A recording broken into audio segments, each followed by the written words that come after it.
ሰላም እንዴት ነው ወንድሜ? ሰላም ነው ሰላም ማሮን እንዴት ነህ? አለን። እግዚአብሔር ይመስገን። እንዴት ነህ? ቆየህ እንዴ? ከከፈትክ ስጠብቀህ ነበር እና ከዛ አሁን ነው የከፈትኩት። አሁን ነው የከፈትኩት። አዎ አዎ፣ በዚህ ኦኬ። ርዕስ ተመልሰን እንምጣበት። እንግዲህ አዎ ምን መሰለህ ኦርቶዶክሳውያን በመጀመሪያ የምናመልከው አንድ አምላክ የሆኑ አዎ ሶስት አምላኮችን ነው ብንል ስህተት ነው? አዎ፣ እሱ ስህተት ነው። ምክንያቱም ምን መሰለህ አንድ አምላክ ካልክ በኋላ ሶስት አምላክ አትልም። እኛ ኦርቶዶክስ ምናምን ምንድን ነው ግን ወደዚህ እመጣለሁና ከመግባቴ በፊት የሁለታችን ልዩነት የስም ብቻ ነው። አምላኮች ይባላሉ ወይስ አይባሉም እንጂ በባህሪ አንድ አምላክ እንደሆነ መደጋግም አያስፈልግም። አንድ አምላክ እንዳለ ሁለታችን እናምናለን ማለት ነው። ግን ያ እነዚህ ሶስቱ ብቻ በስም ብቻ ነው የምንለያየው እና ወደ ፖይንት ልምጣ። አሁን አንተ የጠየቀኝ እሱ ትክክል አይደለም። እንደሱ አይባልም። እንደሱ የማይባልበት ምክንያት ምንድን ነው? አንድ ባህሪ ላለው ነገር ከአንድ በላይ ቁጥር መጥራት አትችልም። ይህንን ብለው በጣም ብዙ አባቶች ነግረውናል። ፈጣሪ ስንት ነው ሲባል አንድም ሶስትም ነው ምንለው እንጂ አንድም ሶስትም ማለት አንድ የሚሆንበት አንድ አምላክ አለ፣ ሶስት ደግሞ ሶስት አካል አለ ብቻ ነው ምንለው። እነዚህ ሶስት አካሎች ደግሞ የእግዚአብሔር ናቸው፣ የራሱ ማለት ነው። ስለዚህ እነዚህ ሶስቱ የእግዚአብሔር አካል ስለሆኑ ያልተፈጠሩ ስለሆኑ እግዚአብሔር እግዚአብሔር እግዚአብሔር እንላቸዋለን ማለት ነው። የእሱ ናቸው ግን። ስለዚህ የእሱ ስለሆኑ የማ አንድ አምላክ ነው የምንላቸው። ያ የማ የአንዱ የእሱ አምላክ ስትል የማ አዎ፣ የአንዱ አምላክ የአንዱ አምላክ ማለት የአንዱ ነው። አንድ አምላክ አምላክ ማን ነው ነው እኮ ያለው። አንዱ አምላክ እግዚአብሔር ነው። እኮ? ያ እግዚአብሔር እግዚአብሔር ስንት አካል አለው አካሎች ካለ ናቸው ስትል የየትኛው እግዚአብሔር? እኮ ይኸውልህ፣ ለምሳሌ እኮ ምን እያልክ ነው? አ፣ ፀሐይ ለምሳሌ ማለት ነው። በሱ እየመሰልኩት ሳይሆን ምን እያልኩኝ እንደሆነ እንድገባ ብዬ ነው እንጂ በሱ መስዬው አይደለም። ግን ፀሐይ ለምሳሌ ብርሃን አላት። እ፣ ብርሃኗ የማን ነው? የፀሐይ ነው ብርሃኑ። ሙቀቱም የፀሐይ ነው። ያ አካሉ የፀሐይ ነው። እነዚህ ሶስቱ ፀሐይ ይባላሉ ማለት ነው። ፀሐይ ምንድን ነው ካልክን በአጠቃላይ እነዚህ ሶስቱን የያዘ ፀሐይ ይባላል ማለት ነው። ወደ ፈጣሪ ስንመጣ ደግሞ ፈጣሪ ማን ነው ስትል ሰማይና ምድርን የፈጠረ ከእርሱ ጋር ማንም ያልነበረ አንድ ፈጣሪ አለ። እርሱ ምን አለው ካለ ልቦና አለው፣ እውቀት አለው፣ ህይወት አለው፣ ቃል አለው ማለት ነው። ስለዚህ እነዚህ ሶስት ነገሮች ያልተጠቀለሉ ናቸው። ስለዚህ ራሳቸውን ችለው የሚቆሙ ናቸው ማለት ነው። ለምሳሌ የኛ ሀሳብ፣ ህይወት፣ ልቦና እነዚህ ሶስቱ የተጠቀለሉ ናቸው። በምን በሰውነታችን ሰውነት ይፈልጋሉ። ወደ ፈጣሪ ስንመጣ ግን ሀሳቡ፣ ህይወቱ፣ ልቦናው ለነዚህ ለሶስቱ የሚይዛቸው የሚጠቀላቸው አካል በፍጹም የለም። ስለሌለ ሶስት አካል አለው እንለዋለን ማለት ነው። እኮ ቆይ ይኸውልህ አሁን እዚህ ጋር አብ በወልድ ቃልነት ይናገራል፣ በመንፈስ ቅዱስ ትንፋስነት ያው ሆኖ ይኖራል ማለት ወልድ በቃልነት አብ ውስጥ አለ፣ በአካል የለም። መንፈስ ቅዱስ በህይወትነት አብ ውስጥ አለ፣ በአካል ግን የለም። ስለዚህ አብ ሙሉ ነው እኮ ገባክ? በልብነቱ እያሰበ በውስጡ ባለው በወልድ ቃልነት ይናገራል፣ በመንፈስ ቅዱስ ትንፋስነት ያው ሆኖ ይኖራል። ሙሉ ነው። ለዛ ነው አምላክ የተባለው ገባክ? ስለዚህ ይሄ ባህሪ ማለት አንዱ ባህሪ የምንለው የአምላክ ባህሪ ምንድን ነው? ልባዊነት ማለት ማሰብ፣ አምላካዊ ሐሳብን ማሰብ። የሐሳብ ሶስቱም ውስጥ አለ። በአብ ልብነት ነው ግን የሚታሰበው።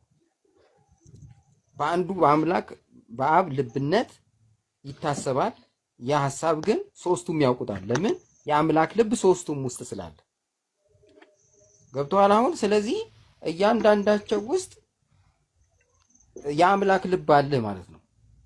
ገባክ? አንዱ የአምላክ ልብ በሶስቱም ውስጥ አለ። ስለዚህ እያንዳንዳቸው የአምላክን ሐሳብ ያውቃሉ። አምላካዊ ሐሳብን ያስባሉ ማለት ነው። የአምላክን ሐሳብ ያውቃሉ። ሌላ አምላክ ኖሮ ሳይሆን አምላካዊ ሐሳብን ያስባሉ። ስለዚህ አብም ሙሉ ነው፣ ወልድም ሙሉ ነው፣ መንፈስ ቅዱስም ሙሉ ነው። ነገር ግን ሙሉ ሲሆን በአንድነት ነው የሚሰሩት። በአንድነት ስለሚሰሩ ነው አንድ አምላክ የምንላቸው። አንድነት ምንድን ነው ካልክ በአብ ውስጥ ወልድና መንፈስ ቅዱስ አሉ። ስለዚህ እግዚአብሔር ስራ ሲሰራ በአብ ልብነት አስቦ በወልድ ቃልነት እግዚአብሔር ስንልግ ሶስቱም ማለት ነው። በአብ ልብነት አስበው በወልድ ቃልነት እየተናገሩ በመንፈስ ቅዱስ ነው የሚያከናውኑት። ስለዚህ በአንድነት ስለሚሰሩ አንድ አምላክ ናቸው።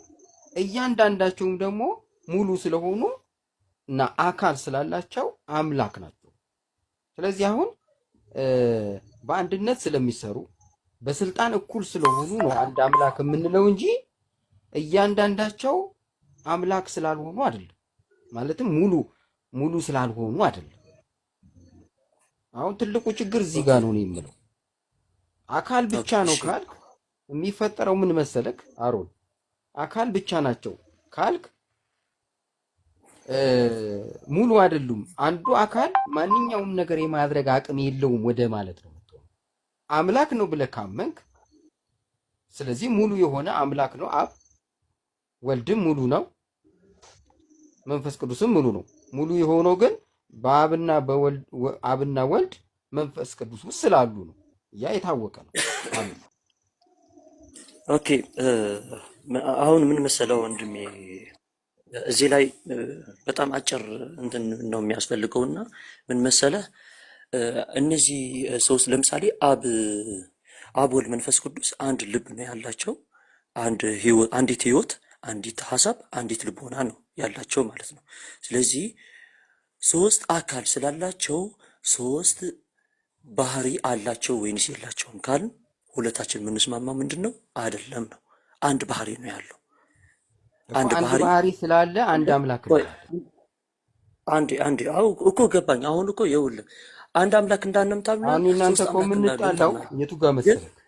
አሁን እኮ አንዴ ልጨርስልህና እንደሰማው ማለት ነውና ኦኬ ቴንክ ዩ። እና አባቶቻችን አሁን ወደ ምንድን ነው የምንሄደው መሰለህ? ወደ አባቶች ነው የምንሄደው። ገብቶሃል አይደለ? እነ ዮሐንስ አፈወርቅ በጣም ታላላቅ አባቶች ምን አሉ ስለዚህ ጉዳይ? እነዚህ ሶስቱ የእግዚአብሔር አካል ስለሆኑ እግዚአብሔር እንላቸዋለን። ነገር ግን እግዚአብሔር አካል የሚለው አባባል ራሱ አልተስማማኝም አሮን እኮ። ቆይ አሁን በመጀመሪያ የእግዚአብሔር አካል እግዚአብሔር የሚባል አለ። የእሱ አካሎች የሆነ ብልቶች ነገር ወደ ማለት ነው የሚሆነው። የእግዚአብሔር አካል ሳይሆን የሚባሉት ሶስቱ አካላት እግዚአብሔር ናቸው ነው የሚባለው። የእግዚአብሔር አካል ወልድ የእግዚአብሔር አካል ነው የሚሆነው። የእግዚአብሔር ነው አካል አይደለም? አሁን አካል ማለት እኮ እሺ፣ አንዴ አሁን እኮ ይኸውልህ ይሄ ራሱ አማርኛ ልክ ወንድሜ። አሁን ችግር የለውም ስጨርስ እንትን ትላለህ። አሁን እኮ የምሰማ ትክክል ነህ ብዬ ሳይሆን ግን መስማት ስላለብኝ ነው። ከዛ እኔም ስናገር ትሰማና ከዛ በኋላ ነው እንትን የምትለው ማለት ነው። አካል ማለት አንተ የእግዚአብሔር አካል ናቸው የሚለው አምጣ እስቲ አንተ እኮ እሺ፣ እሱም አላመጣልህ። አሁን ለምሳሌ ልኬልሃለሁ እኮ የእግዚአብሔር አካል ናቸው ሶስቱ የእግዚአብሔር አካል ናቸው የሚል ትምህርት እኔ አልሰማሁም። አሁን ለምሳሌ እግዚአብሔር በአካል ሶስት ነው የሚል ነው የተማርኩት እንጂ የእግዚአብሔር አካል ናቸው የሚባል ነገር የእግዚአብሔር አካል የሚለው እንደ ብልት ነው የሚቆጠረው። ብልቶች ቃል በቃል እኮ ይኸውልህ ቃል አጠቃቀሙ እንደዛ ትክክል አይመስልም እኮ። እሱማ ብለኸኛል እኮ። ከዛ በኋላ ነው እኮ እኔ መናገር ያለብኝ። እንደሱ ብለኸኛል እኮ። ከዛ እኔ መናገር አለብኝ። ግን ስማኛ እንዴ ማለት ነው ወንድሜ። እሺ ትላለህ፣ ግን ትንሽ ቆይተህ እንትን እንላለን እና ይኸውልህ አሁን እኮ መጨረሻ ይላኩልህ አላየኸውም መሰለኝ። ማስረጃ እኮ አምጥቼልሃለሁ። ሶስት አካል ስላለ ሶስት አምላክ አንልም ብለዋል እኮ ቃል በቃል። ሶስት አካል ስላለ ለምሳሌ የሉም ማለት ነው ወይ ትርጉሙ? አንልም። ታዲያ ካሉ ለምን አንልም ይባላል እንዴ? ሰማይና ምድርን የፈጠረ አምላክ አንልም ማለት እኔ የሚገባኝ ሶስቱ አምላኮች አንድ አምላክ መሆናቸውንም እናምናለን ነው የሚገባኝ። እንደዛ ነው የሚገባኝ እንጂ የሉም የሚል ትርጉም አይሰጠኝም። ኖ እንደሱ እንዳልሆነም ስፔሲፊክ አድርገው አንድ አምላክ ነው ያለው እንጂ ሶስት አምላክ አለ አንልም። በስልጣን ነው እኮ አንድ አምላክ የተባለው። በስልጣን በአገዛዝ በህልውና አንድ ናቸው። ይኸውልህ ናቸው እነማ ሶስቱ አምላኮች እንዴ አሁን እኮ በስልጣን ይኸውልህ እኩል ወንድሜ ናቸው እኮ የተባልነው እንጂ ሶስት እሱ አምላኮች የሉም አልተባልንም እኮ። እንዴ ሶስት አምላኮች የሉም አሉ። ታዲያ ምን እናድርግን እኛ? አንልም ሶስት ማለት አምላኮች አንድ አምላክ መሆናቸውም እናምናለን ነው እንጂ የሉም ከሆነማ ሶስት አምላኮች የሉም ካልክ አካሎችም የሉም ማለት እኮ ነው። አካሎቹ እኮ ናቸው አምላክ የሚሆኑት። ይኸውልህ አንደኛ ነገር በመጀመሪያ ወልድ አካል ሶስት የእግዚአብሔር አካልን አካል ራሱ ነው። እኮ በቃ እንትን የሉም ወደ ማለት እኮ ነው የሚመጣው አምላኮች የሉም ካልክ። እሺ ኤቨር ላውራክ ብሎ ካል አውራው እሺ ያው እናንተ የምታምኑት አንድ መለኮት ራሱን በሶስት አካል ገልጿል ብላችሁ ነው አይደለም? አዎ ሶስት አካል አለው ነው። ገልጿል ስንል በጊዜ ሂደት ገለጸ ሳይሆን ከዘላለም የነበሩ ሶስት አካል አሉት ማለት ነው። ኦኬ አብ ራሱን ችሎ አሁን አምላክ ነው ማለት እንችላለን? ወልድ ራሱን ችሎ አዎ አምላክ ነው የእግዚአብሔር አካል እኮ። ስለዚህ እግዚአብሔር ራሳቸው አካል ችለው አምላክ የሚሆኑ ከሆኑ ለምን ሶስት አምላክ አንላቸው? ኦኬ ሶስት አምላክ ከማንላቸው ለምሳሌ አንድ ፈጣሪ እንዳለ እናምናለን። ከዛ ሁለተኛ ሌላ ከእርሱ ውጪ ሌላ ፈጣሪ ቢኖር እና ሌላ ሶስተኛ ፈጣሪ ቢኖር እነዚህ ሶስቱ የራሳቸው ነው የሚያስቡት፣ የራሳቸው ህይወት አላቸው። ስለዚህ ሶስት ፈጣሪ ባል ነበር ማለት ነው ወይ ሶስት አምላክ ባል ነበር። ያን አንዱ ፈጣሪ ማን ነው ከሶስቱ አካላት? ቆይ አንዴ እና ወደ ፈጣሪ ስንመጣ ግን አንድ ፈጣሪ ነው ያለው። ያ ፈጣሪ ምን አለው ብለን እናምናለን? ሐሳብ አለው፣ ህይወት አለው፣ ልቦና አለው ብለን እናምናለን። እነዚህ ሶስቱ ራሳቸውን ችለው የሚቆሙ አካል ናቸው ብለን እናምናለን። የራሱ ናቸው። አሁን የኔ ጥያቄ የሚሆነው ምን መሰለህ? አሁን ሶስቱ ከሶስቱ ማን ነው ፈጣሪ? ማን ነው አምላክ? ማለት ለየብቻቸው አምላክ ራሳቸውን ችለው ከሆኑ እኮ አብን አሁን ለብቻው ማምለክ አትችልም አንተ። ከማን አሁን ምን መሰለህ? አብን ታመልከዋለህ ወይ ብትለኝ፣ አዎ አመልከዋለሁ። ከማን ለጥዬ ግን አይደለም ማመልከው። ያለ ቃሉ ነው ለፈጣሪ ማመልከው፣ ወይም ያለ ህይወት ወይም ያለ መንፈስ ቅዱስ ነው ለአብ ብቻ ማመልከው ብዬ አይደለም ማመልከው። ፈጣሪ ነው ማመልከው እኔ ምን ያለው ፈጣሪ አሁን ማለት ነው። ወልድና መንፈስ ቅዱስን ሳትጠራ አብ ለብቻው መመለክ ይችላል ብለህ ታምናለህ? ለብቻው ሳትጠራ ማለት እስቲ ለምሳሌ ወልድና መንፈስ ቅዱስ ወደ አብ ብቻ መጸለይ ትችላለህ እኮ። እሺ እዚህ ላይ ልጠይቅህ ስለፈለኩኝ ነው። ወደ አብ ብቻ ለምሳሌ ስትጸልይ ወልድና መንፈስ ቅዱስ አምላክ አይደሉም አብ ብቻ ነው አምላክ ብዬ እንደሱ ነው እያልክ ያለው ወይስ ምንድን ነው? አይ ነው ወደ አብ መጸለይ አትችልም ወይ? ለምሳሌ አሁን የዕለት ምንድን ነው የምትሉት? ይሄ አባታችሁ ነው የምትሉት። አሁን እሱን አብን ጠቅሳችሁ ነው አይደለም አባታችሁ ነው በሰማይ የምትኖር የምትሉት። አዎ ልክ እንደዛው ለምሳሌ አብን ለብቻው ጠርተህ መጸለይ ወይ ወልድን ለብቻው ጠርተህ መጸለይ መንፈስ ቅዱስን ለብቻው ጠርተህ መጸለይ ትችላለህ ወይ? አንደኞቹን ሳትጠራ? አዎ ይህንን ግን ያለ ክህደት ወይ ያለ መነጣጠል ማለት ነው። እንደሱ ብለን ለየብቻቸው መመለክ ከቻሉ እኮ አንዳንድ አምላክ መሆን ይችላሉ ነው እኮ ጥያቄው። ለምን አንዱን ካመለክ ሶስቱን እንዳመለክ መቆጠር ነበረበት አንድ ከሆነ አምላክነት። አንተ ግን አንደኛውን ለብቻው ማምለክ ከቻልክ ሶስት አምላክ ነው ያለው ማለት ነው። ነው ለብቻው ስትል እኮ ለምሳሌ ምንድን ነው የምንለው እኛ ለፈጣሪ ቃል ወይም ለፈጣሪ ለወልድ ማለት ነው ልንጸልይ እንችላለን። ለወልድ ስንጸልይ ግን ወልድ ያለ አብና ያለ መንፈስ ቅዱስ ብቻውን አምላክ ነው ብለን አይደለም እንትን እያልን ያለ ነው ማለት ነው። ገብቶሃል አይደለ? የእግዚአብሔር አካል ነው። አሁን እኮ አብ እኮ የእግዚአብሔር አካል ስለሆነ ለአብ ስትጸልይ ለፈጣሪ ጸለይክ ማለት ነው። ወልድም የፈጣሪ አካል ስለሆነ ገብቶኛል። አሁን ይኸውልህ ለአብ ለብቻው ስትጸልይ አሁን ለምሳሌ ለአብ ጸሎት ካደረግ ለወልድም ለመንፈስ ቅዱስም ያደረግከው? አዎ እሱማ ከሱ የተለየማ እንዴት እንደዛ ካልክማ በአካልም አንድ አካል ናቸው ሶስት አካል አይደሉም እያልክ ነው። እንደሱ አይደለም። ለምሳሌ እኮ ይኸውልህ አሁን እኔ ለምሳሌ ቀኝና ግራ እጅ አለኝ። አሁን ብትመታኝ ቀኝ እጅን ብትመታኝ ለምሳሌ አሮን ተመታን ነው የሚባለው። ገብቶሃል? ግራ እጄን ብትመታም አሮን ተመታን ነው የሚባለው። ገብቶሃል አይደለ? ስለዚህ አንድ ፈጣሪ አለ፣ ሶስት አካል አለው። ስለዚህ አንዱ አካል ጠርተህ እንትን ስትል ለምሳሌ ይኸውልህ ለምሳሌ ምን ይላል መሰለህ? የእግዚአብሔር ለምሳሌ ምን ይላል መሰለህ? ኢዮብ ላይ መጽሐፈ ኢዮብ ላይ 33 አይ ቲንክ የእግዚአብሔር መንፈስ ፈጠረኝ ይላል። ለዛ እኮ ነው ገባ። አሁን እኮ ይኸውልህ ለምሳሌ የእግዚአብሔር የአሮን እጅ ነው አይደል? እንጂ አሮን አይደለም አይደል? ኖ አይ ምሳሌ ዘይ ሐጽጽ ነው እኮ ወንድሜ፣ ሙሉ ምሳሌ ሳይሆን ምን እያልኩኝ እንደሆነ እንድገባ ነው እንዲህ እያልኩኝ እንጂ ሲጀመሩ ፍጡራን ናቸው ልጆች። ምን እያልኩኝ እንደሆነ እንድገባ ነው። ብቻ ግን ይኸውልህ ለምሳሌ መጽሐፈ ኢዮብ ላይ የእግዚአብሔር መንፈስ ፈጠረኝ ይላል። ለምሳሌ የእግዚአብሔር መንፈስ ፈጠረኝ ሲል ግን አብን ወልድን ፈጠረኝ እያለ ነው እንጂ የእግዚአብሔር መንፈስ ብቻ ፈጠረኝ ያለ አይደለም። አይ እንትን ነው ዶክተር እግዚአብሔር በስልጣኑ ይፈጥራል ይላል መጽሐፈ መቃብያን።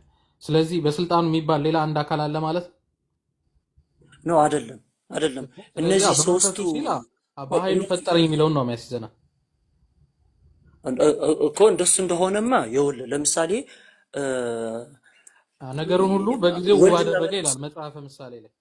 ነገሩን ሁሉ በጊዜው ውብ አድርጎ ፈጠረ ይላል መጽሐፈ ምሳሌ ላይ። ስለዚህ ጊዜ የሚባል ሌላ ፈጣሪ አለ ማለት ነው። እና ይህንን እኮ ነው እየጠየቀኝና ልመልስልህ። ለዚህ ጊዜ አካል አይደለም። የእግዚአብሔር ቃል ግን አካላዊ ነው። ይህንን እንዴት ነው ማስረጃ የምታመጣው ካልከኝ፣ አካል ያለው ነገር ለምሳሌ ዮሐንስ 1:1 ላይ የእግዚአብሔር ቃል እግዚአብሔር ተብሎ ተጠርቷል። እግዚአብሔር ማለት ነው። የኔ ቃል ግን አካል ስለሌለው ቆይ አንዴ ስላለብኝ ያለወጣ ስለሆነ ዩቲ ማስቀጠል ትችላለሽ። እህትየዋለሽ።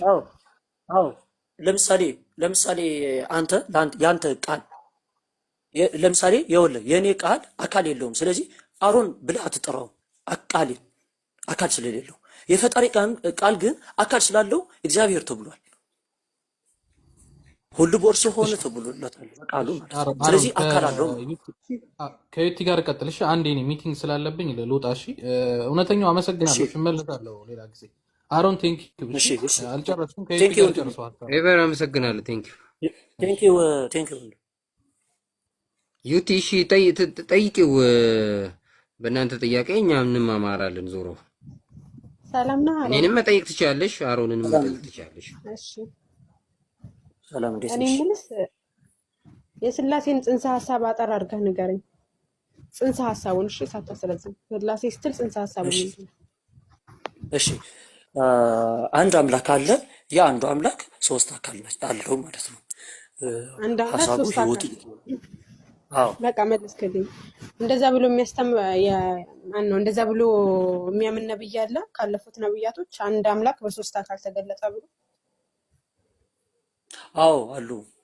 መጽሐፈ ኢዮብ ለምሳሌ ምዕራፍ 33 ቁጥር 4 የእግዚአብሔር መንፈስ ፈጠረኝ ይላል። አልጠየቅኩም። አንድ አምላክ ሶስት አካል ብሎ ያስተማረ ወይም ደግሞ የሚያምን ነብይ ስጠኝ ነው ያልኩ። መንፈሱ ፈጠረው ወይ ምኑ ፈጠረው አልጠየቅኩም። ባይዘው ማስ እኮ ለምንድን ነው ታዲያ? አሁን እኮ ጥያቄሽ ምንድን ነው? የአንዱ አምላክ ሶስት አካል እንዳለ ኢዮብ ያምናል እያልክ ነው? እሺ አሁን አንተ ኢዮብ ያምናል እያልክ ነው? ምክንያቱም ይኸውልህ በማስረጃ ነው እኮ። አዎ ግን አንድ ያረጋግጥና ማስረጃ ያመጣሁልሽ ነው። ለምሳሌ አካል እንዳለው መንፈስ ቅዱስ አካላዊ እንደሆነ እናያለን። የእግዚአብሔር መንፈስ ፈጠረኝ ይላል። ፈጣሪው ማን ነው? የእግዚአብሔር መንፈስ ነው። አካላዊ ነው መንፈስ ቅዱስ? መንፈስ ቅዱስ አካላዊ ነው ወይስ መንፈስ ነው? አዎ አካላዊ ነው። አካላዊ እንደሆነ ለምሳሌ ኤፌሶን ላይም ተጽፏል። መንፈስ ቅዱስ አካላዊ ለመሆኑ አሁን ወደዚህኛው መለሳለሁ። አሁን ወደ ነብዩ ወደ ጠይቁ መለሳለሁ። ግን መንፈስ ቅዱስ አካላዊ ለመሆኑ ኤፌሶን 4 ለምሳሌ ቁጥር 30 ላይ የእግዚአብሔርን መንፈስ አታሳዝኑ ይላል። ያዝናል ማለት ነው። ወጥተሻል አይደለ? እኔ የሚል እግዚአብሔር መንፈስ ይላል። እህቴ ግን ምን መሰለሽ ትጠይቂያለሽ፣ ግን ሲመልሽ እየመለስክ አይደለም። ጭራሽ ጥያቄን እየመለስክልኝ ስላልሆነ እኮ ነው። አንተ የምትመልሰው ሌላ ነገር ነው። አንተ መንፈስ ቅዱስ አካላዊ ነው። ጭራሽ ነው የሰማችው። ክርስቲያኖች ራሱ እንደዚህ ነው። እውነተኛ አንድ አትደረብልኝ። አንቺ የጠየቅሽውና እኔ የመለስኩሽ ይገርምሽ። አንተ ምን አልከኝ? መንፈስ ቅዱስ አካላዊ ነው አልከኝ። መንፈስ ቅዱስ አካላዊ ነው መንፈስ ነው ስለ አካላዊ ነው አልከኝ። ማስረጃ ስጠኝ። አካላዊ እሺ፣ አካላዊ ለመሆን ማስረጃ ስጠኝ አልኩህ። ኤፌሶን አሁን አካላዊ ለመሆን ማስረጃ ስጠኝ ብዬ ኤፌሶን ሄድክ። እያወራሁ እኮ ነው። ባይዘው አትደረብ። ከዛ ኤፌሶን ላይ ሄደ። በጣም የሚያስቅ ጥቅስ ነው ያመጣው። ኤፌሶን ምዕራፍ ስንት ነበር ያመጣው? እስኪ ድገምልኝ ጥቅሱን። ያዝናል የሚል ነው ያልኩሽ። እስኪ ድገምልኝ ችግር የለም። አንተ አዎ መንፈስ ቅዱስ አልከኝ። መንፈስ ቅዱስ አካላዊ ነው አልከኝ። ማስረጃ ስጠኝ አልኩ። እኛ የምናውቀው መንፈስ ቅዱስ አሁን ምሳሌ እውነተኛው አንተ መንፈስ ቅዱስ አካላዊ ነው ብለህ ታምናለህ? እውነተኛው ወገናችን አዎ አምናለሁ። እንደዛ ነው። አካላዊ ነው፣ ራሱን የቻለ ፐርሰን ነው ማለት ነው። አዎ ዩቲ ቆይ እስኪ የመለስኩልሽን መልሽልኝ። አካል ምን በምን ማለት እንደሆነ ታውቂያለሽ? አንዱ ፐርሰን መሆኑን የምናውቀው በአብ በወልድ በመንፈስ ቅዱስ እያጠመቃችሁ ደቀ መዛሙርት አድርጓቸው ብሏል። ለምሳሌ ልንገርሽ፣ ሮሜ 8:26 ላይ እንደዚህ ይላል፣ መንፈስ ቅዱስ በማይነገር መቃተት ስለኛ ይማልድልናል ይላል። ሮሜ 8:26 ላይ አትዋሽ። መንፈስ ቅዱስ አይልም፣ መንፈስ ነው የሚለው። ቅዱስ የሚባል ነገር አሁን እዚያ ጋር ምን ይላል መሰለህ? እንዲሁም ደግሞ መንፈስ ድካማችንን ያግዛል፣ እንዴት እንድንጸልይ እንደሚገባን አናውቅምና፣ ነገር ግን መንፈስ ራሱ በማይናገር መቃተት ይማልድልናል አለ። አሁን ይህንን እየተናገረ ያለው ሮሚን ማን ነው? ጳውሎስ ነው። እኔ አሁን የጠየቅኩ ምንድነው መንፈስ ማን ነው? መንፈስ የተባለ እኮ መንፈስ ቅዱስ እኮ ነው። እዛ ጋር እንመጣለን። አሁን ቅዱስ ስለማይል እዚህ ጋር አትጨምር ቃላት፣ ከእግዚአብሔር ቃል አትጨምር። አሁን የጠየቅኩ መንፈስ ቅዱስ ያወራበት አሁን ኢየሱስ ክርስቶስ እኔ ብሎ አውርቷል ብትልኝ፣ አዎ በጣም ብዙ ጥቅሶች መስጠት እችላለሁ። መንፈስ እንትን ያወራበት የኢየሱስ ክርስቶስ እኔ ብሎ ራሱን ወክሎ ያወራበት ጥቅስ አለ። እግዚአብሔር አብ እኔ እግዚአብሔር ነኝ ያለ እኔ አምላክ የለምና እያለ እግዚአብሔር አብ ተናግሯል ስለራሱ። አሁን መንፈስ ቅዱስ እኔ ብሎ ያወራበትን ጥቅስ ስጠኝ፣ ራሱን ችሎ ያወራበት እኮ። ይሄ መንፈስ የሚለው አንቺ አልተቀበልሽውም እንጂ መንፈስ የምለውን እኛ ምናምነው መንፈስ ቅዱስ ነው። እዚህ ላይ መንፈስ ቢልም እኔ እኮ አሁን መንፈስ ቅዱስ ነው ብትለኝ ጥቅስ ራሱ መንፈስ ቅዱስ ለምሳሌ ንገርሽ፣ ለምሳሌ መንፈስ ማለት የሐዋርያት ሥራ አለ። አንዴ እውነተኛ የሐዋርያት ሥራ ምዕራፍ 13 አለ ቁጥር 2 አንዴ 13 ቁጥር 2 ላምበበል አንድ ብለን አዎ እዛ ከ10 በታች ካመጣው ይቀጣል። አንድ ዮሐንስ 16:13 አንብብላት። ኧረ እናንተ ሰዎች አትደራረቡ። ሰው ነው እንደሚያወራው እስኪ ዝም በል አንደኛችሁ። አይ ጥቅስ የማይንገረን ቁጥር 2 ላይ እንደዚህ ይላል፣ እነዚህም ጌታን ሲያመልኩና ሲጦሙ መንፈስ ቅዱስ በርናባስን እና ሳውልን ለጠራኋቸው ስራ ለይልኝ አለ ይላል። ማን ነው ያለው? መንፈስ ቅዱስ። መንፈስ ቅዱስ አይደል? አዎ። ምን አሁን ዩቲሲ ንገርኝ፣ እዚህ ላይ ማን ነው ያለው? መንፈስ ቅዱስ ነው ወይስ ማን ነው?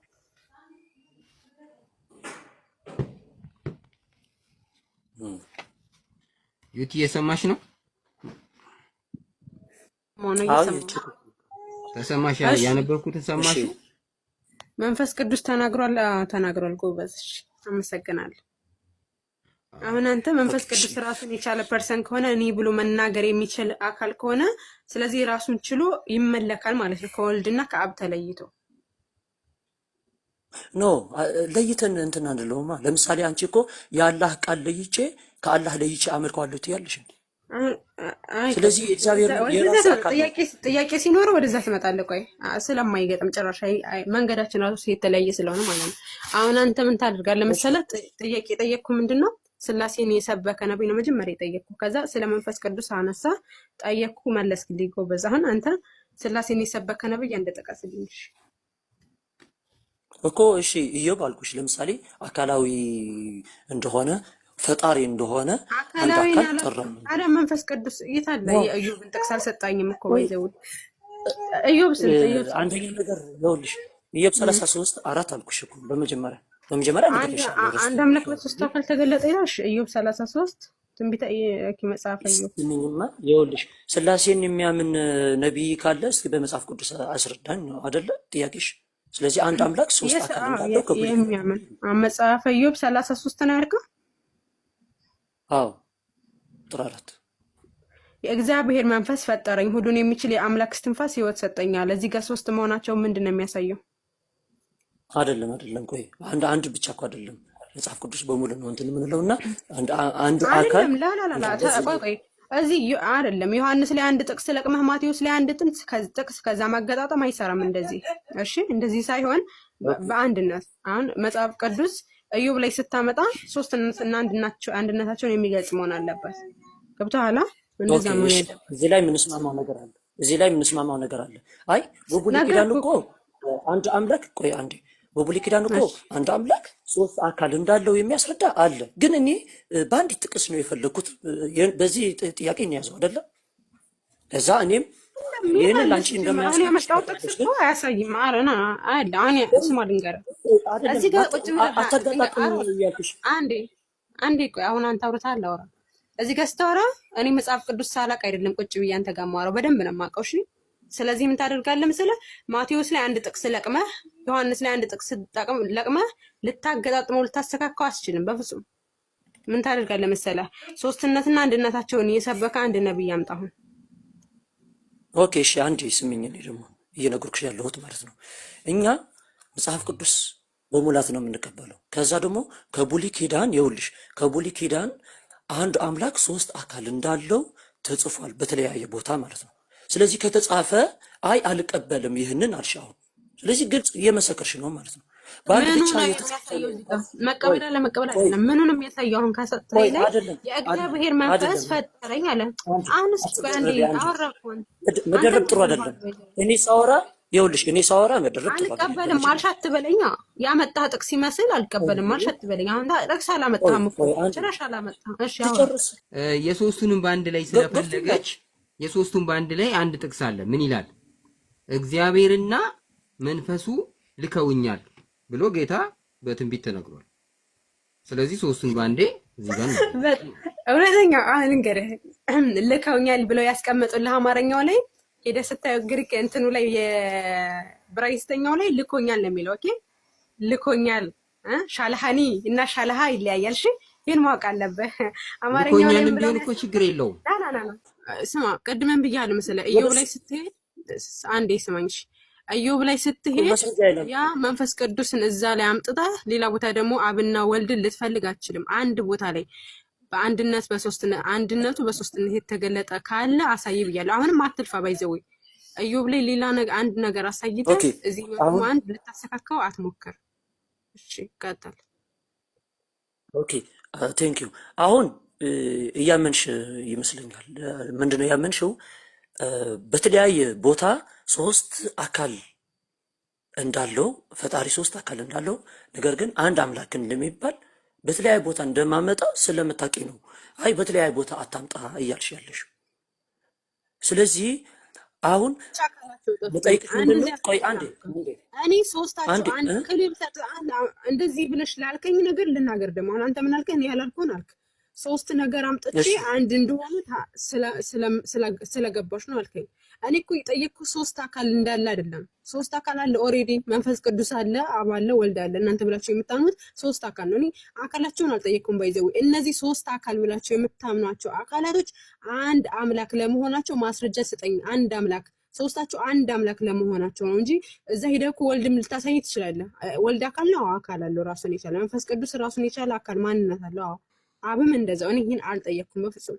አሁን ልትረዳኝ የምፈልገው ነገር ሶስታቸው አንድ መለኮት እንዳላቸው ብቻ አሳየኝ። በጣም ግልጽ ጥያቄ ነው።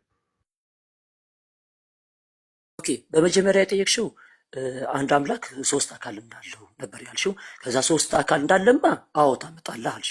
ጥሩ፣ ይሄንን ነው የምንፈልገው። እነዚህ ሶስት ደግሞ አንድ አምላክ እንደሚባሉ ደግሞ አንድ አምላክ አለ ተብሎ ዘዳግም ላይ 4 ተጽፏል ማለት ነው። ዘዳግም ስንት? 4:6 4:6 ነው 6:4 እስራኤል ሆይ አምላካችን እግዚአብሔር አንድ እግዚአብሔር ነው የሚለው ነው። 6:4 ሶሪ አንድ አምላክ እንዳለ ደግሞ ተጽፏል። እነዚህ ታዲያ ምንድን ናቸው? እሺ ልንገር። ቆይ አንዴ እሺ አንድ አምላክ እንዳለ ተጽፏል። በተለያየ ቦታ አንድ አምላክ ነው ያለው ማለት ነው።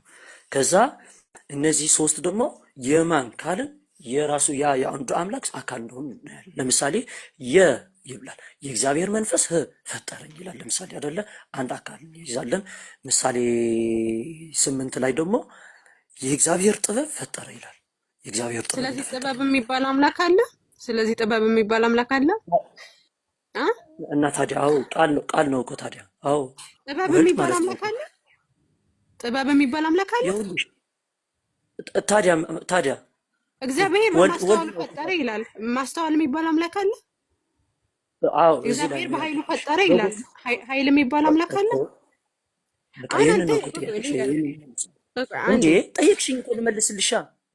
ይኸውልሽ አረ ቆይ ልመልስልሽ እባክህን እስካሁን አወራህ እኮ እኔ ያላወራሁም ጭራሽ እውነተኛው አለ ጭራሽ እኔ እያወራሁ አይደለም። እኔ ላወራ ልጀምር ስል ቆይ ትለኛለህ። አንዴ ያዳምጠኝ በፈጣሪ ማን አሮን አሁን ምን ብላ መሰለህ? ስለጠየቅሽኝ ነው ግን ቀጥይ። ዘዳግም 6:4 ላይ እስራኤል ሆይ ስማ አምላካችን እግዚአብሔር አንድ እግዚአብሔር ነው ይላል። ስለዚህ እግዚአብሔር አንድ ነው አልክና ደግሞ አካላቱን ልትፈልግ ሄድክ። እኔ ያልኩ አሁንም ቢሆን እግዚአብሔር አንድ ነው ወይ አይደለም፣ እግዚአብሔርም አንድም ሶስትም ነው ብላችሁ ታምናላችሁ? አብ ወልድ መንፈስ ቅዱስ እነዚህ አካላት አንድ አምላክ ለመሆናቸው ማስረጃ ስጠኝ እባክህን፣ ማስረጃ ስጠኝ። አብ ወልድ መንፈስ ቅዱስ አንድ አምላክ ለመሆናቸው እነዚህ ሶስታቸው በአንድነት እንደሚመለኩ እስኪ ያሳየኝ። በቃ ይኸውልሽ እህቴ አሁን ስመልስ ጣልቃ እንዳትገቢ ማለት ነው። ከጨረስኩኝ በኋላ አይ እንዲህ ነው ያልከው እንደመለስክ ትልኛለሽ ማለት ነው። ከዛ በመጀመሪያ የጠየቅሽው ምን ነበር? ሶስት አካል አንድ አምላክ እንዳለ አልሽኝ። ከዛ ሶስቱን አካል መንፈስ ቅዱስ ጠቅስ የወልድና የአብ ደግሞ ላሳይሽ ስልሽ አይ እነሱ ታሳይኛለህ። አዎ ነገር ግን እነዚህ ሶስት ደግሞ አንድ አምላክ እንደሚባል ደግሞ ንገረኝ አልሽ። ጥሩ እነዚህ ሶስት አንድ አምላክ እንደሚባል ደግሞ ዘዳግም 6:4 አለ አልኩሽ። አንድ አምላክ አለ። ታዲያ እነዚህ ሶስቱ የእግዚአብሔር አካል ናቸው ማለት ነው፣ በመጽሐፍ ቅዱስ መሰረት ማለት ነው። ከእግዚአብሔር ለምሳሌ የእግዚአብሔር ጥበብ ፈጠረኝ ሲል የእግዚአብሔር ጥበብ ክርስቶስ እንደሆነ ቅዱስ ጳውሎስ ይናገራል ቃል በቃል የእግዚአብሔር ጥበብ ብሎ ማለት ነው። ነገር ግን የእግዚአብሔር ጥበብ ማስተዋል፣ እነዚህ ጥበብ ማስተዋል፣ ምክር፣ ህሊና እነዚህ ምንድን ናቸው ካልን ቃል ናቸው ወይም ደግሞ ሎጎስ ናቸው። ሎጎስ ምን ማለት ነው ብለሽ ሰርች ብታረጊ ምንድን ነው የሚመጣልሽ? ሀሳብ፣ ምክር፣ ሪዝን ነው የሚመጣልሽ። ሪዝን ማለት ነው ሎጎስ ማለት የእግዚአብሔር በልቦና የሚታሰብ ምን ይባላል? ሎጎስ ይባላል። ሄድክ በጣም ተሳስቻለሁ ወይስ ትክክል? ሎጎስ ሲጀመር ንግግር ነው። አይ ቅድም አንዴ አልቃጥግቢ ይኸውልሽ አትግቢ ዩቲ አንዴ ዩቲ ቆይ ይጨርስና ፖይንትሽን ይዤዋለሁ። ፖይንትሽን ይዤዋለሁ። በትክክል ካልመለሰው እንመለሳለን። አዎ ጥሩ።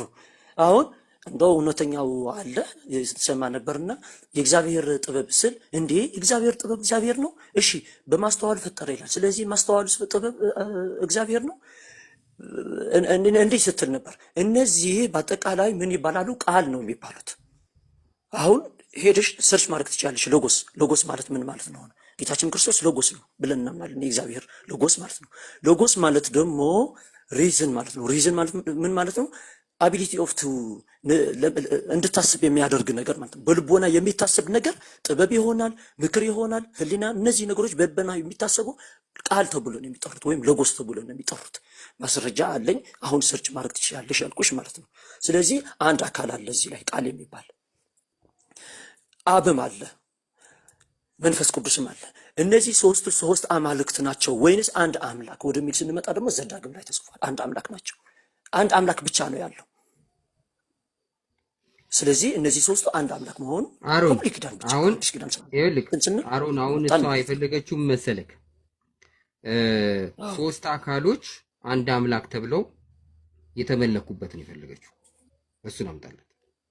አዎ አንድ አምላክ አዎ ገብቶኛል እኮ። አሁን እኮ እነዚህ ሶስቱ አካላት እንዳሉ አምናለች እሷ። ነገር ግን እነዚህ ሶስቱ አካሎች አንድ አምላክ ተብለው የተመለኩበት ቦታ አምጣልኝ ነው ያለችው። እሱን አምጣላት እኮ። ታዲያ እኔ እኮ ተሳስቻለሁ እንዴ? አሁን ስናገር የነበረው እውነተኛው እነዚህ ሶስቱ እንደፈጠሩ ይናገር። ይሄኛው በቂ ያልሆነላትም ሌላ ስላለ ሌላ እስቲ አምጣላት። እሺ ሳል ይጠቁማል። እውነተኛው ዘዳግም ላይ አሁን አምጥቷል። ዘዳግም አንድ አምላክ ሶስታቸው ይላል። ሶስትነታቸው የት ነው የሚያሳየው? ዘዳግም እግዚአብሔር ምን መሰለም ነው? እስራኤል ሆይ ስማ አምላካችን ያህዌ አንድ ያህዌ ነው። አንድም ሶስትም አላለም። እሱ አንድነቱን ያመጣልሽ። ልክ ነሽ እኮ። ታዲያ አንድነቱን ያመጣልኝ እኔ ደግሞ እነዚህ ሶስቶቹ አካላት አንድ ለመሆናቸው። ኦኬ አሮን፣ ይሄ ጥያቄ ይሄኛው ለዚህኛው እኔ ልጨምርልህ አንድ ጥቅስ ላምጣልህ።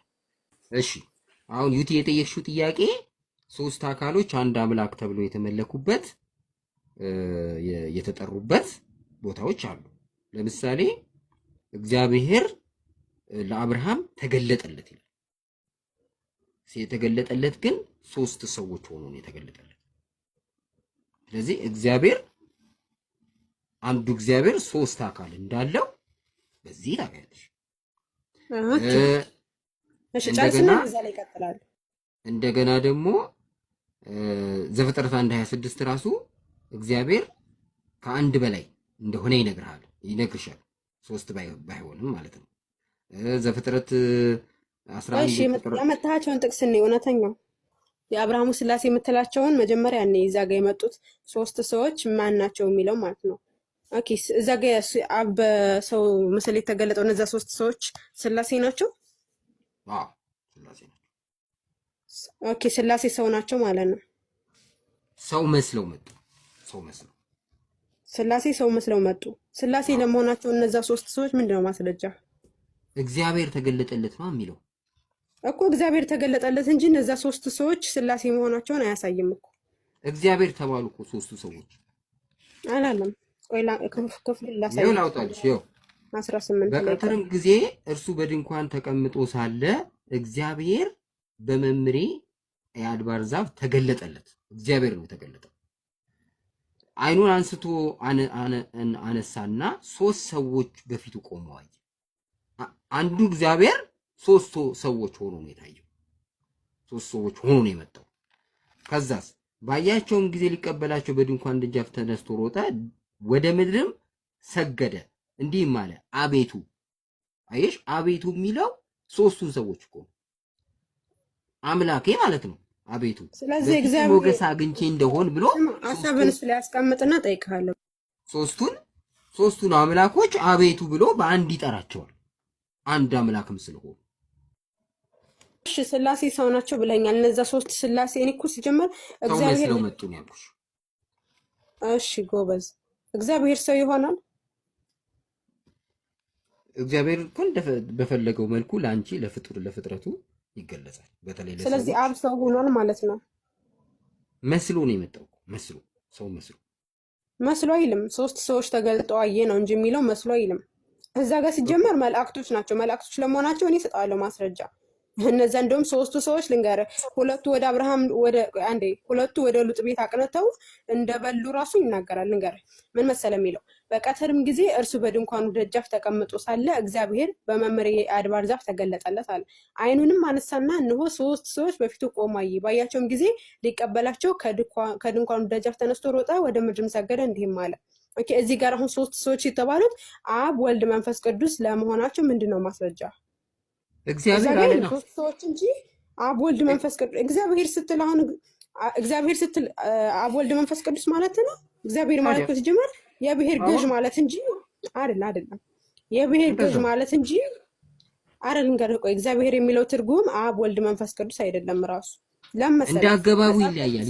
ይኸውልሽ ምን እንደው ታውቂያለሽ፣ አብን ብቻውን እግዚአብሔር ይለዋል። ለምሳሌ አሁን የእግዚአብሔር መንፈስ ፈጠረኝ ሲል የአብ መንፈስ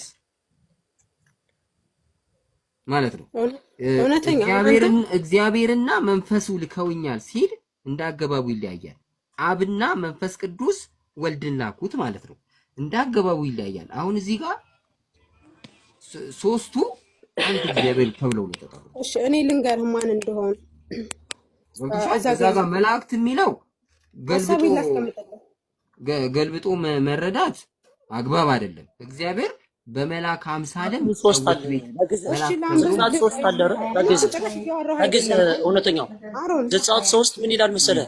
የእግዚአብሔር መልአክ ካለ በኋላ እግዚአብሔር ይላል። ገብቶሃል? ያመጣውን ጥቅስ ራሱ ሳላወራበት ተደረበ ሌላ ሰው። ዘፍጥረት 18 ላይ እነዛ ሶስት ሰዎች ማናቸው ስትል 16 ላይ ዝቅ ስትል ሰዎችም ከዚያ ተነስተው ወደ ሰዶም አቀኑ፣ አብርሃምም ሊሸኛቸው አብሯቸው ሄደ ካለ በኋላ 22 ላይ ሰዎችም ከዚያ ፊታቸውን አቀኑ፣ ወደ ሰዶም ሄዱ። አብርሃም ግን በእግዚአብሔር ፊት ገና ቆሞ ነበር። ልብ በል እዚህ ጋር እግዚአብሔር ፊት ገና ቆሞ ነበረ። ከዛስ 19 ላይ ዘፍጥረት 19 ላይ ስታየው ሁለቱም መላእክት አየህ፣ ሁለቱም መላእክት በመሸ ጊዜ ወደ ሰዶም ገቡ።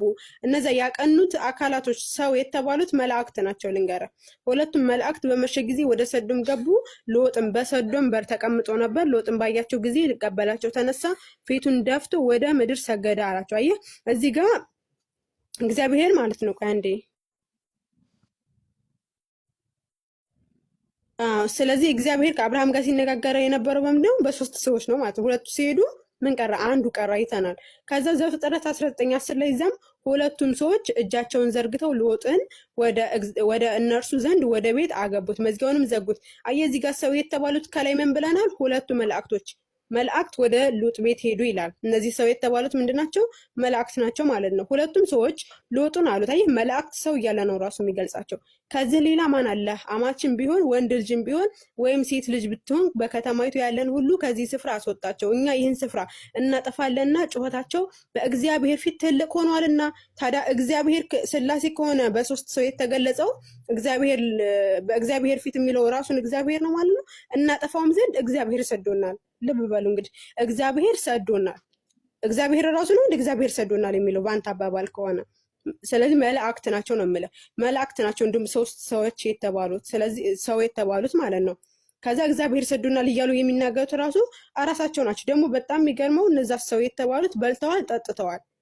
ልንገርህ አሁን ኦሪት ዘፍጥረት 32 ምዕራፍ 32 ቁጥር 28 ላይ አለውም ከእንግዲህ ወዲህ ስም እስራኤል ይባል እንጂ ያዕቆብ አይባል፣ ከእግዚአብሔር ከሰውም ጋር ታግለህ አሸንፋልና።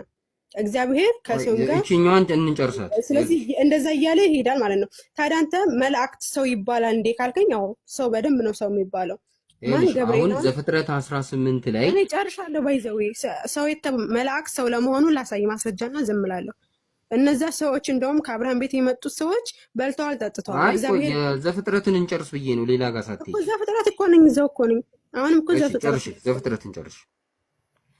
እነዛ ዘፍጥረት የመጡ ሰዎች እንደበሉ እንደጠጡ ይናገራል ማለት ነው። እንደውም ወተትና ምንድነው ቀርቦላቸው የት ነበረ?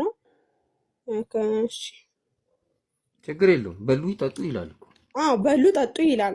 እግዚአብሔር ግን መዝሙረ ዳዊት ላይ ብራብ ለአንተ አልነግርህም፣ ዓለምና ሞላው የኔ ነውና የፍዳውን ስጋ እበላለሁን የፍየሉን ደም እጠጣለሁን እያለ ጥያቄ ይጠይቃል። እግዚአብሔር አይበላም አይጠጣም። እዛ የመጡት ግን እንደውም እንደበሉ እንደጠጡ ይናገራል ነው የምልህ።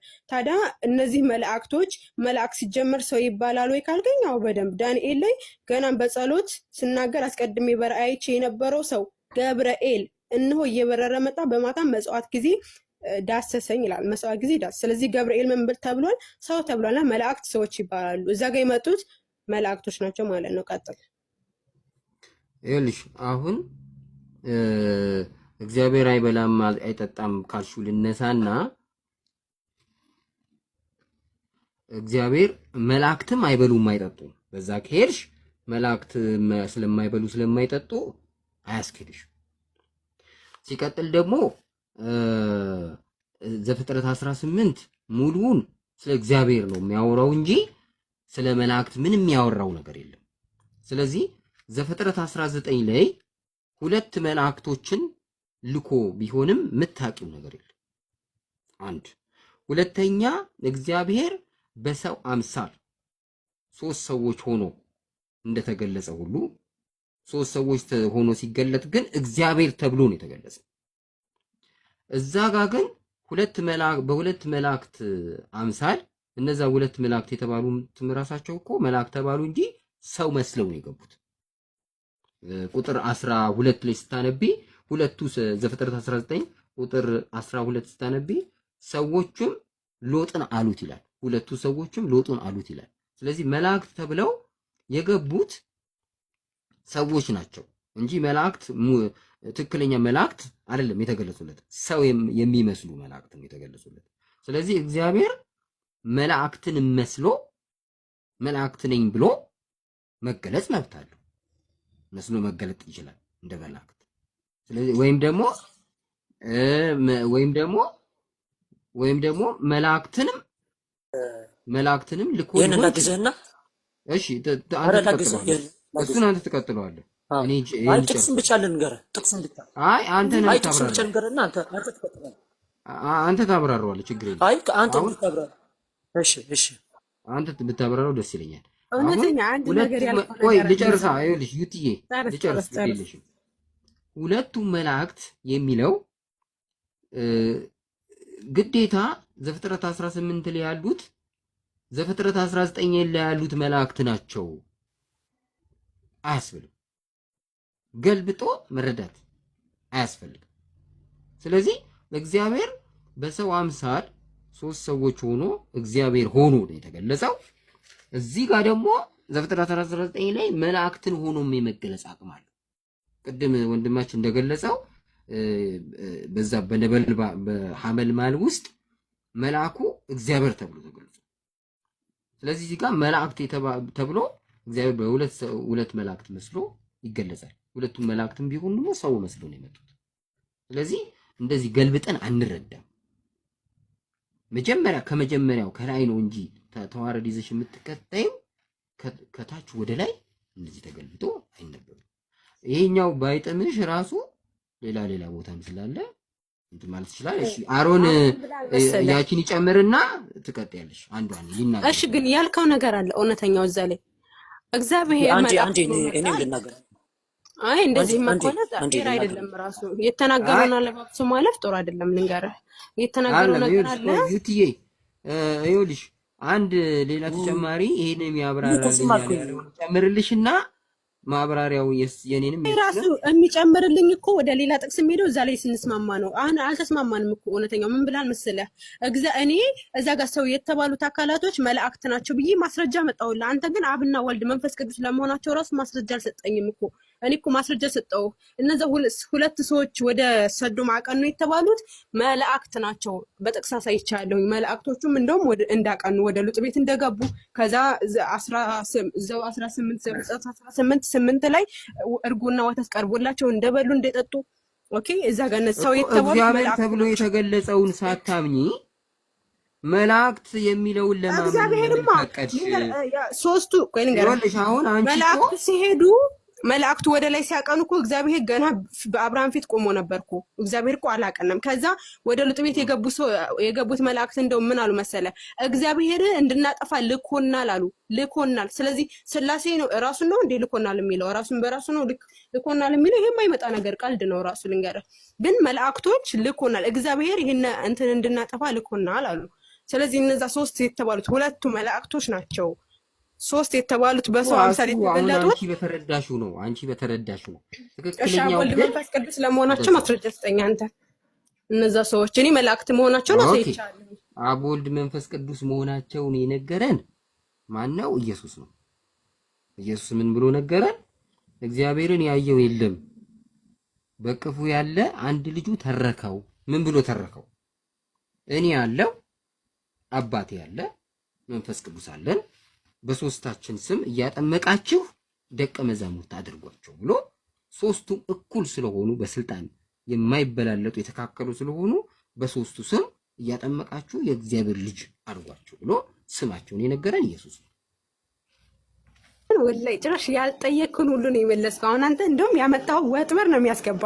ኢየሱስ ምን አለ? እግዚአብሔርን አንድስ እንኳ ያየው የለም ማለት ኦኬ። እግዚአብሔር አብን አንድም እንኳ ያየው የለም ማለት። አብርሃም ቤት የመጡ ሰዎች እኮ ታይተዋል። ወገናችን ምን ነው? አብርሃም ቤት የመጡ ሰዎች ታይተዋል እኮ። አብርሃም አይቷቸዋል አይደል እንዴ? ወደ ሉጥ ቤት ይሄዱት ኦኬ። አብርሃም ቤት እኮ አብርሃም በሚመጥን መልኩ በሰው ምሳሌ መጡለት እንጂ በመለኮታዊ ማንነት እኮ አይደለም ያያቸው። ለሱ በሚመጥነው ልክ ነው የታየው። ወልድ ግን እግዚአብሔር በመለኮታዊ ማንነቱ አይቼዋለሁ እኮ። አሁን መንፈስ ቅዱስና ወልድ እግዚአብሔር ተብሏል ካላችሁ መጽሐፍ ቅዱስ ላይ ማሳየት ይቻላል። ኦኬ በጣም አሪፍ። ያው ጥያቄ ነው፣ ለኦርቶዶክሳውያን ጥያቄ ነው የተጠየቀው። እውነተኛው በምን አውድ እንደመለስክ ባላውቅም አብ ወልድ መንፈስ ቅዱስ የኛ አንድ እግዚአብሔር ራሱን ሲገልጽ በሶስት አካል ገለጠ። አንድ እግዚአብሔር ዩቴ ላንቺ እንደዚህ ነው የምመልሰው። የመጽሐፍ ቅዱስ ቃል ለእኔ ሕይወትና እውነት ስለሆነ ስለምቀበለው ማለት ነው። ምን ማለት ነው ይሄ? ማለት በአብ በወልድ በመንፈስ ቅዱስ ስም በአብ በወልድ በመንፈስ ቅዱስ ስም አጥምቁ ደቀ መዝሙር አርጓቸው ብሎ ክርስቶስ ሲያደርግ እንደዚህ አይነት ቃል ለሐዋርያት ነግሯቸው ነው የሄደው። የዮሐንስ አንድን በተደጋጋሚ ከዚህ በፊትም ሲያወራ ስለሰማው የእውነተኛው እንደ ማስረጃም ይሄን ነገር ያወራል ብዬ አምናለሁ። እኛ አንድ እግዚአብሔር ራሱን በሶስት አካል የገለጠ እንደዚህ ብለን ነው የምናምነው። እህቴ በዚህ ጉዳይ መልስ አለሽ? በጣም የሚያሳዝነው ግን በጣም እያዘንኩልህ ማለት ነው። ማቴዎስ ወንጌል 28:19 ጭማሪ ነው ታውቃለህ? ኦሪጂናሉ ላይ እንትኑ ላይ የለም። አሁን ጭማሪ ነው። ቆይ ጭማሪ መሆኑ እያለ ራሱ በአብ በወልድ በመንፈስ ቅዱስ ስም እያጠመቃችሁ እንጂ ቆይ አትደረብ። አንተ አሁን አውርተሃል እኮ አትደረብ። ያ ጭማሪ ነው። ጥቅሱ እመጣበታለሁ እኔ በማስረጃ ነው። ደግሞ እነዛ አብ ወልድ መንፈስ ቅዱስ በአብ በወልድ በመንፈስ ቅዱስ ስም እያጠመቃችሁ የሚለው ራሱ አንድ አምላክ መሆናቸውን አያሳይም። ስለማጥመቅ እንጂ ስለ አንድነታቸው እነዚህ ሶስታቸው አንድ አምላክ የሚል የለም። በዚህ ተመሳሳይ እንደውም በደንብ ነው የማሳይበት። እነዚህ ሶስታቸው አንድ አምላክ ለምን በወልድ ብቻ ለምን በመንፈስ ቅዱስ ብቻ አጥምቁ አይደለም? በአብ በወልድ በመንፈስ በስሜ ነው የሚለው። ሲጀመር ተጨምሮ ነው እንጂ በስሜ እያጠመቃችሁ ነው የሚለው። በስሜ ያ ጭማሪ ነው። ላሳየህ ጭማሪ መሆኑን። እንደዛ አይደል? በስሜ ማቴዎስ 28:19 ጭማሪ ነው እያልኩ የኛ አምላክ ለአንቺ ምን ይመስልሻል? እስቲ ማለት ልጅ ነው አምላክ ነው? ምን የሚመስለው ልንገርህ፣ ምን እንደሚመስለኝ እነግርሃለሁ። ግን እዛ ያመጣው ጥቅስ አለ። አንድ ናቸው ይላል፣ አንድ አምላክ ናቸው ይላል። አብ ወልድ መንፈስ ቅዱስ ማቴዎስ 28:19 ላይ አንድ አምላክ ናቸው ይላል።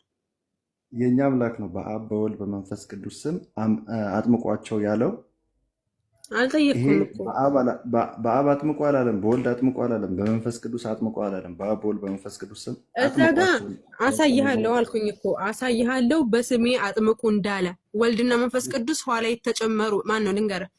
በአብ በወልድ በመንፈስ ቅዱስ ጥቅስ የሚለው ጥቅስ ጭማሪ እንደሆነ አሳይሃለሁ። አንደኛ ጭማሪ መሆን አይችልም እንዴ? መቀነስም መጨመር ምን አይችልም። ተረጋጋ፣ ቆይ አሳያለሁ። አይ መጽሐፉ የተበራረዘ ስለሆነ አሳያለሁ። መጨመሩን የተቀነሰ የተጨመረ ጥቅስ በግልጽ አለ። አሁን እኔ ልንገርህ፣ አሁን እዛ ርዕሱን አትናትበል። ቆይ ርዕሱን እንትናትበልና ምን ይላል መሰለህ? በአብ ወልድ በመንፈስ ቅዱስ ስም እያጠመቃችሁ ነው የሚለው ወይስ እነዚህ አብ ወልድ መንፈስ ቅዱስ አንድ አምላክ ናቸው ነው የሚለው? በአብ ወልድ በመንፈስ ቅዱስ ስም ነው የሚለው። እኔ ጠየቅኩህ ምንድን ነው? እኔ ጠየቅኩህ ስለ ጥምቀት ነው አይደለም? እነዚህ አብ ወልድ መንፈስ ቅዱስ አንድ አምላክ ለመሆናቸው የለም። እናንተ ልንገራችሁ፣ ወላይ ክርስቲያኖች፣ ይህ እኮ ስላሴ ማለት እኮ እናንተ እኮ የመዳኛችሁ እኮ ነው፣ መዳኛ ነው። አሁን እናንተ ይሄ በቃ ዋነኛ አስፈላጊ ነገር ሆኖ ሳለ ጽንሰ ሀሳቡ ራሱ መጽሐፍ ቅዱስ ላይ የለም። ጽንሰ ሀሳቡ እነዚህ ልንገራችሁ፣ ምስጢረ ስላሴ ስናወራ ማለት ነው የእግዚአብሔር መንፈስ ቅዱስ ያደረበት ሰው ነው ምስጢረ ስላሴ መረዳት። እሺ አድሮብሃል፣ በውስጥህ አለ መንፈስ ቅዱስ። እየነገርኩሽ እኮ ነው እኔ ስለተረዳሁት ለአንቺ በጣም ነው የከበደሽ። እሺ አንተ እሺ መንፈስ ቅዱስ አለ በውስጥህ በአንተ ውስጥ እንዴ? ማደሪያው ነኝ እንጂ የክርስቶስ መንፈስ ከመጣ ጊዜ ከአዲስ ኪዳን ጀምሮ በእኔም በሁሉም ኦርቶዶክሳውያን ላይ አለ። መኖሩን በምንድን ነው የምታውቀው? በምንድን ነው የምታውቀው መንፈስ ቅዱስ እንዳለ በውስጥህ? በብዙ መንገድ ተገልጧል በእኔ ላይ። እኔ አሁን እንዲህ ብዬ የምናገረው ነገር አይደለም። እውነተኛው የሚያውቀው አሁን አንተ መንፈስ ቅዱስ አለብኝ ካልከኝ አሳየኝ እባክህን። አሁን ምንድነው በውስጥ መንፈስ ቅዱስ ለመኖሩ ማስረጃ ምንድነው? ምን ይነግርሃል? ውስጥህን ምን ይልሃል? እስኪ ንገረኝ። የክርስቶስ መንፈስ ኃያልነቱን በእኔ ላይ ገልጧል። እሱ በሌላ ኤክስፕላኔሽን እንመጣለን። ግን አሁን ላልሽው የመጽሐፍ ቅዱስ ቃል ለእኛ ህይወታችን ስለሆነ ስለምናምነው ተጨመረ ተቀነሰ የሚለውም ከአንቺ ሳይሆን ከሌላውም ሳይሆን ከዚችኛ ከምናምናት ከስንዷ ቤተክርስቲያን በወጣ ማስረጃ እንደ ኤቪደንስ ከመጣ ያንን ልንቀበል እንችላለን። በተረፈ አንቺ ተጨመረ ተቀነሰ ብትይ ለእኛ ሪዝነብል ነው። ለምን እኛ ህይወታችን ነው። ይሄንን ለመረዳት ባይዘወይ ሚስጥረ ስላሴን ማለት ነው። ኧረ እኔ አሁን ብዙ ጊዜ ስትሉ ሰምተናል። በቃ አሁን እኛ ሰምተናል። ሁሌ ነው የምታስረዱ። ምስጢረ ስላሴ እኮ ማለት ይሄ ነው ግን መጽሐፉ ይናገር ነው። እኛ እናንተ ሳይሆኑ መጽሐፉ ይናገር። ከእናንተ አሁን ታምናላችሁ አይደለ? አብ ወልድ መንፈስ ቅዱስ አንድ አምላክ ብላችሁ እያመናችሁ እያለ ግን መጽሐፉ ላይ የለም ይሄ ነገር። መጽሐፉ ተናገረ። ወልድ መንፈስ ቅዱስ ብሎ ወልድ ማለት እነዚህ አንድ አምላክ ናቸው አይልም? አዳምጥ ቆይ ስማቸው ኧረ እባክህን አዳምጠኝ እሺ። እኔ አሁን ስማቸውን በጠይቅህ ማቴዎስ ላይ ሄደህ ማቴዎስ 28:19 ላይ እየዳመጥከኝ አይደለም። እሺ እየተደረብክብኝ ነው። እባክህን አትደረብ። እኔ ሳወራ ዝም በል አንቺ አንተ። እኮ ልትነግሪኝ ስትፈልጊ እኮ ነው። አሁን የኔ መጽሐፍ ቅዱስ እኔ ልንገርሽ እንጂ ለምን አትሰሚም አንቺ? ይሄ እኔ ማለት ምን ጠየቅከን ማለት ነው ብለሽ ጠይቂ። ስምህ ማን ነው ስልህ አማኑኤል ነው ልትለኝ የምችለው። ምሳዬን እየበላ ነው ካልከኝ አንግባባም። እንደዚህ ስለኔ አሁን ብዬ ነው አትነግሪኝማ። የጠየቅኩህ። አሁን ለምሳሌ ስለዛ ማኔ ላንቺ አዳምጠኝ እሺ። ማውራት ብቻ ልጠይቅህ። እኔ የጠየቅኩህ ምንድን ነው? መልስ እሺ። እኔ የጠየቅኩህ ምንድን ነው ጥያቄው? እኔ የጠየቅኩህ ምንድን ነው? እሺ አማኑኤል የጠየቅኩህ ምንድን ነው? ድገምልኝ ጥያቄው። ስለ አማኑኤል ስትጠይቂ አማኑኤል እንደዚህ ነው እንደዚህ ነው እንደዚህ ነው ማለት አትችይም። እኔ ራሴ ማውራት ስለምችል ማለት ነው። እኮ አንተ መጽሐፉ የሚለውን ካልተናገርክማ እኛ እኮ እናውቃለን። መጽሐፍ ቅዱሳቸውን እኮ እናውቃለን ከእናንተ የበለጠ። በጣም ይቅርታና መጽሐፍ ቅዱስን እናውቀዋለን። ስለዚህ እኔ የምፈልገው የቤተ ክርስቲያናችሁን እምነት ሳይሆን የመጽሐፍ ቅዱስ አስተምሮ አንድ አምላክ የሚለውን ስጠኝ እባክህን። አብ ወልድ መንፈስ ቅዱስ አንድ አምላክ አንድ አምላክ። አሁን አዳምጥሃለሁ። እኛ እናምናለን አትበለኝ። ታምናላችሁ፣ መብታችሁ ነው። ቤተክርስቲያን ታምናችሁ መብታችሁ ነው። ግን መጽሐፍ ቅዱስ ላይ አሳይኝ አንድ አምላክ የሚለውን። አሁን አንቺ ካልሽው ልነሳና የጎደለኝ ነገር ቢኖር ሌላ ነገር አገላብጥ ነበር። ሙሉ ስለሆንኩኝ ወደዚህ ወደዛ አላልኩም። እግዚአብሔር የሁላችንንም ልብ አንድ ያደርገን። የእውነት መዳኛ የሆነው እግዚአብሔር መንፈስ ቅዱስ ሁላችንንም ወደ እውነተኛው መንገድ ይምራል። በጣም መልካም ነው። አሜን። ጌታ ሰው አሁን አንድ አምላክ የሚል አለ። አብ ወልድ መንፈስ ቅዱስ አንድ አምላክ። አብ ወልድ መንፈስ በአብ ወልድ በመንፈስ ቅዱስ ስም እኔ ስለ ጥምቀት አልጠየቅኩም። አንድ ናችሁ ይላል። እኔ ስለማውቀው ነው። ጥቅሱን አውቀዋለሁ። አትደጋግም እባክህን። ጥቅሱን እኮ አትደጋግም። አውቀዋለሁ አልኩኝ እኮ። በአብ ወልድ መንፈስ ልንገርህ፣ አውዳዊ ሙግትም አይሄድም። ልንገርህ፣ አውዳዊ ሙግትም አይሆንልህም። ቋንቋዊ ሙግትም አይ አንተ ለራስህ ለምን ያንን ጥቅስ እኮ ሰጠኝ እያልኩት እኮ ነው። ዩቲ አንዴ ይቅርታ፣ ሁለታችሁም አንዴ ይቅርታ። እንትን የጠየቅሽው ጥያቄ ይመልስና በቂ ካልሆነ መልስ ትጠይቃለሽ። እኔ ጠየቅኩት ምን መሰለ፣ እውነተኛው አንድ አምላክ ለመሆናቸው እንጂ ሶስታቸውን እኔ አካላታቸውን አልጠየቅኩም። ባይዘዌ እኔ አሁን ማን ናቸው ብለህ አትደረብሽ። እኔ ልጨርስ ሀሳቤን። እኔ ጥያቄን ካልተረዳኝ እንዴት ነው የምመልስልኝ? እሺ አሁን ማቴዎስ 28:19 ላይ እሺ፣ አሁንም አትደረብ። ማቴዎስ 28:19 ላይ ስማቸው ነው የተቀመጠው። ማን? አብ ወልድ መንፈስ ቅዱስ የሚል ስማቸው ማንነታቸው ነው የተቀመጠው። እኔ እነዚህ ማንነታቸው ሶስት የሆኑ ማንነቶች በምንነት አንድ ለመሆናቸው ምንነታቸውን አሳየኝ ነው ያልኩህ። ምንነታቸውን አሳየኝ። እነዚህ በምንነት አምላክ ለመሆናቸው አሳየኝ። ምንነታቸው አንድ አምላክ ስለመሆናቸው አሳየኝ ነው ያልሽው። ኦኬ በቃ ያሳይሽ። አዎ ስለ ጥምቀት አታውራኝ። እዛ ጋር ጥምቀት ነው የሚያወራው ብያለሁ። አሁን መልስ። የፈለኩትን ላውራ እንጂ ዩቲ እንደዛ አይደለም። እኔ ይሄን አውራኝ ይሄን አታውራኝ አይደለም ማለት የሚገባሽ። ጥያቄ ጠየቅሽኝ፣ እኔ ልመልስ። ሰማይና ምድር ያልፋሉ ቃሌ ግን አያልፍም ብሏል እግዚአብሔር። እና መጽሐፍ ቅዱስ ላይ ያለው አንድ ወርድም ትሁን በምዕራፍም ይቀመጥ ሁሉም ነገር ይሆናል ማለት ነው። እና እቀበለዋለሁ። አብ ወልድ መንፈስ ቅዱስ ብቻ ማለቱ ለእኔ በቂ ነው፣ እንደ ኦርቶዶክስ ማለት ነው። ይህንን ደግሞ የግብር አብ ልብነቱን፣ ወልድ ቃልነቱን፣ መንፈስ ቅዱስ ደግሞ እስትንፋስነቱን እንደዚህ እያልኩ እንዳብራራ ነው የምትፈልገው ወይስ በመጀመሪያ ቃል ነበረ፣ ቃልም በእግዚአብሔር ነበረ፣ እንደዚህ እያልኩ እንዳውራ ነው የፈለግሽው? ሶስት አካል አንድ እግዚአብሔር ሆነው አንድ እግዚአብሔር ራሱን በሶስት ሆኖ አካል የሚያሳይልህ ጥቅስ ማስረጃ ነው የምታመጣላት።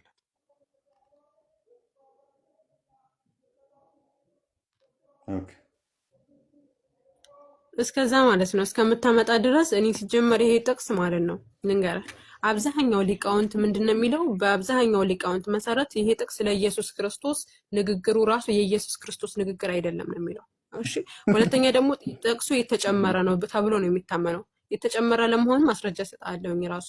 አንተ ግን እነዚህ አንድ አምላክ ለመሆናቸው አሳየኝ። መጀመሪያውን እየጠበቅኩ ነው። እሺ፣ እነዚህ ሶስት አካላት አንድ አምላክ ለመሆናቸው አኗርን አስገባው እስኪ። እውነተኛው እታች አኗር የሚለውን አስገባው እስኪ። እሱ ጋር አለ እንትኑ።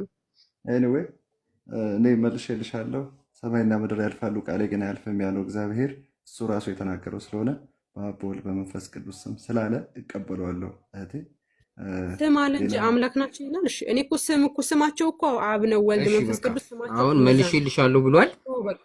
ከመለስክ መብት ነው። በቃ ለኔ ተመለሰልኝ።